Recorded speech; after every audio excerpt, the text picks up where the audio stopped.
बांग्लादेश में 20 million non Muslim minorities रहते हैं, तो ये बहुत ज़रूरी है कि बांग्लादेश के जनाब यूनुस साहब इन नॉन माइनॉरिटीज़ की हिफाजत करें।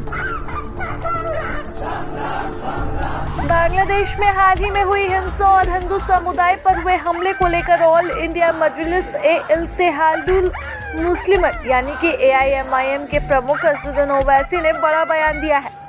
उन्होंने बांग्लादेश में जारी इस हिंसा पर अपनी गहरी चिंता जताई है। असदुद्दीन ओवैसी ने बांग्लादेश में दीपू और अमृत मंडल नामक व्यक्तियों की हत्या को निंदनीय बताया और कहा कि इन घटनाओं पर तुरंत ही कार्रवाई होनी चाहिए।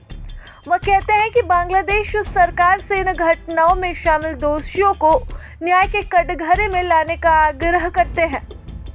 देखिए, बांग्लादेश जो वो बना था सेकुलर बांग्ला नेशनलिज्म के ऊपर, और बांग्लादेश के संविधान में आर्टिकल 41 फ्रीडम ऑफ रिलीजन की बात करता है, 27, 28 इक्वालिटी ऑफ लॉ की बात करता है, और उनके संविधान का आर्टिकल 12 सेकुलरिज्म की बात करता है। और ये जो वाक़यात हो रहे हैं जिसमें दीपू चंद्र दास को मारकर आग लगा दी गई, फिर अमृत मंडल को जान से मार दिया गया। बांग्लादेश में 20 मिलियन नॉन मुस्लिम माइनॉरिटीज़ रहते हैं, तो ये बहुत ज़रूरी है कि बांग्लादेश के जनाब यूनुस साहब इन नॉन माइनॉरिटीज़ की हिफाजत करें। और बांग्लादेश में एक पॉपुलर रेवोल्यूशन आया है, और बांग्लादेश की स्टेबिलिटी भारत की सिक्योरिटी के लिए बहुत ज़रूरी है, ख़ास तौर से नॉर्थ ईस्ट के लिए।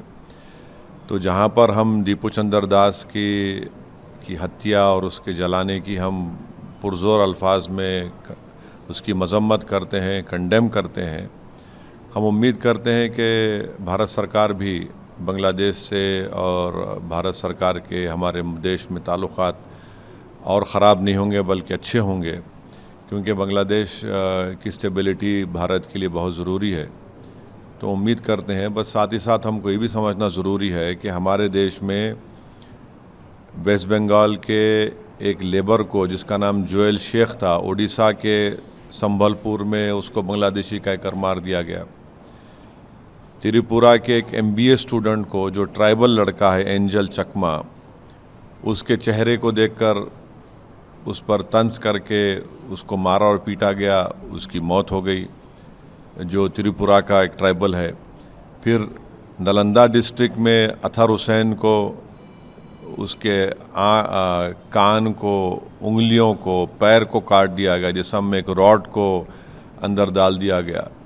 तो ये तमाम इस बात को बताते हैं कि जहाँ पर रूल ऑफ लॉ कमज़ोर होगा और वहाँ पर मेजॉरिटेरियन पॉलिटिक्स गलबा हासिल कर लेगी, तो फिर ये वाक़यात होते हैं। तो हम अपनी पार्टी की जानिब से दीपू चंद्र दास और अमृत मंडल की जो उनकी लिंचिंग हुई उसकी मज़म्मत करते और उम्मीद करते कि हमारे ताल्लुक़ात बांग्लादेश से और ख़राब ना हो, और जो भारत सरकार कोशिशें कर रही है उसकी हम उसको सपोर्ट करते हैं बांग्लादेश में ताल्लुक़ात को अच्छा रखने के लिए।